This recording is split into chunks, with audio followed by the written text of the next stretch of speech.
Alors aujourd'hui, je vais vous présenter mon pire 11 de l'OM. On commence par l'entraîneur Philippe Troussier qui a absolument rien fait. Si, il a réussi à faire partir Lizarazu.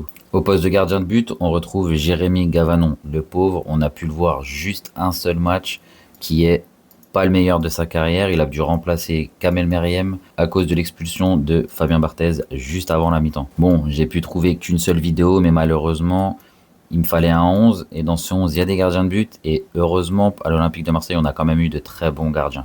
On enchaîne sur le latéral droit, Tyrone Mears. Alors lui, c'est différent, je l'aimais bien.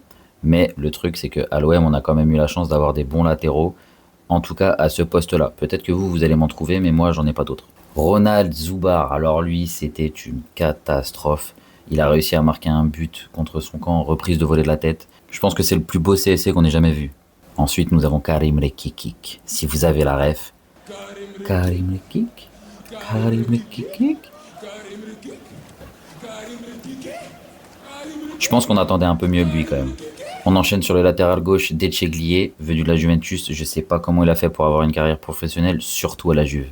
Ensuite, nous avons Benoît Pedretti. Je pense qu'on attendait de lui notre Franck Lampard français. Résultat des courses, il a jamais rien fait avec l'OM. Ensuite, nous avons le milieu de terrain Lucas Silva. Alors lui, je pense que c'est pareil. On attendait d'avoir Fabregas. Résultat des courses, je sais même pas où il est aujourd'hui. Je pense qu'il est retourné au Brésil. Après, il est arrivé aussi dans une époque de l'OM où il me semble qu'il y avait la Sanadjara à côté de lui. Bon, et il a jamais pu s'imposer. Ensuite, devant, j'ai pas trouvé mieux que de mettre Moudousougou, Fouad Kadjir ou encore Andrés Mendoza, le petit péruvien. Alors lui, c'était assez marrant parce qu'on a vu des vidéos sur YouTube avant qu'il arrive à l'OM. On a cru que c'était le futur ballon d'or. Résultat des courses, il est parti bredouille. Alors là, nous arrivons au poste d'attaquant. Je pense que on peut parler de Mitroglou, Valère Germain, encore d'autres. Mais alors lui, c'était réellement une pépite. Christian Jiménez.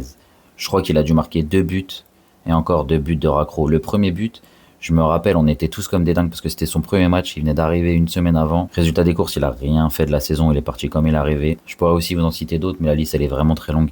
Alors dis-moi ce que t'en penses en commentaire et n'hésite pas à me lâcher un petit follow.